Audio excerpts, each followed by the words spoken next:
Hello friends, welcome to నాస్మాస్ father recipes. అందరికీ ఎంతో ఇష్టమైన గులాబ్ జామ్ని చాలా టేస్టీగా, సాఫ్ట్గా, జ్యూసీగా, రౌండ్ షేప్లో అస్సలు క్రాక్స్ లేకుండా, మైదా కానీ రెడీమేడ్ గులాబ్ జామ్ మిక్స్ కానీ లేకుండా ఇంట్లో ఉండే ఇంగ్రీడియంట్స్తో నేను చూపించిన విధంగా ప్రిపేర్ చేసుకుంటే ఎప్పుడు చేసినా పర్ఫెక్ట్గా వచ్చే ఈ టేస్టీ రెసిపీలోకి వెళ్ళే ముందు ఫస్ట్ టైం నా ఛానల్ చూసినట్లయితే సబ్స్క్రైబ్ చేయండి, లైక్ చేయండి. అయితే లేట్ చేయకుండా టేస్టీ గులాబ్ జామ్ని అయితే ప్రిపేర్ చేసేసుకుందాము.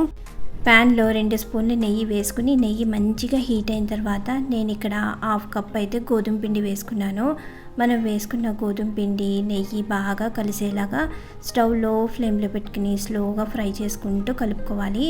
మనం వేసుకున్న నెయ్యి అంతా గోధుమ పిండికి పట్టేలాగా మంచిగా ఫ్రై చేసుకున్న తర్వాత గోధుమ పిండిని ఇలా ఫ్రై చేసుకునేటప్పుడు మరీ కలర్ చేంజ్ అయ్యేలాగా ఫ్రై చేయాల్సిన అవసరం లేదు.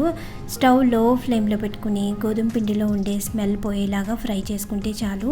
ఈ విధంగా ఫ్రై చేసుకున్న తర్వాత స్టవ్ ఆఫ్ చేసుకుని ఒక వెడల్పాటి గిన్నెలో వేసుకుని కంప్లీట్గా చల్లారనివ్వాలి.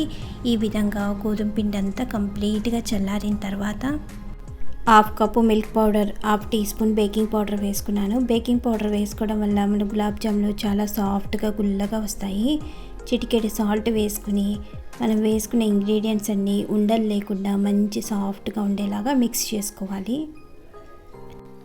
పిండి అంతా బాగా కలిసేలాగా మంచిగా మిక్స్ చేసుకున్న తర్వాత 1/2 కప్పు మిల్క్ తీసుకుని కొద్దిగా యాడ్ చేసుకుంటూ మంచిగా మిక్స్ చేసుకోవాలి. నేను ఇక్కడ తీసుకున్న మిల్క్ కాచి చల్లార్చి రూమ్ టెంపరేచర్లో ఉండే మిల్క్ని అయితే తీసుకున్నాను. 1 కప్పు పొడి ఇంగ్రీడియంట్స్కి 1/2 కప్పు మిల్క్ వేసుకుని కలుపుకుంటే మన గులాబ్ జామ్ పిండి కన్సిస్టెన్సీ కరెక్ట్గా ఉంటుంది.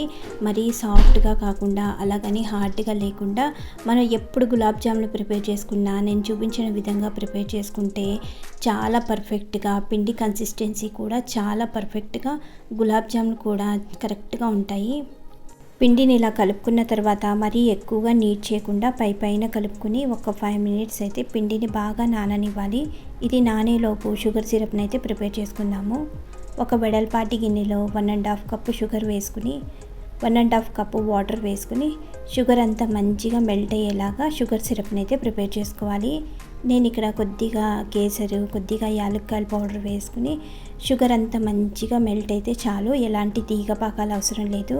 మరి షుగర్ సిరప్ వాటరీగా అనిపిస్తే కనుక ఒక 5 మినిట్స్ మంచిగా మరగనిస్తే మన షుగర్ సిరప్ కరెక్ట్ కన్సిస్టెన్సీలో కరెక్ట్గా ఉంటుంది. ఇలా నానిన పిండిలోంచి కొద్దిగా నిమ్మకాయ సైజ్ అంత పిండిని తీసుకుని ఇలా తీసుకున్న పిండిని 2 అరచేతి మధ్యలోకి పెట్టి గట్టిగా ప్రెస్ చేసి బాల్లా ప్రిపేర్ చేసుకున్న తర్వాత మంచిగా రౌండ్గా అయిన తర్వాత పైన ప్రెస్ చేస్తూ బాల్లా ప్రిపేర్ చేసుకుంటే ఎలాంటి క్రాక్స్ లేకుండా సాఫ్ట్గా మన గులాబ్ జాములు అయితే ప్రిపేర్ చేసుకోవచ్చు. నేను చూపించిన విధంగా ప్రిపేర్ చేసుకుంటే అస్సలు క్రాక్స్ ఉండవండి.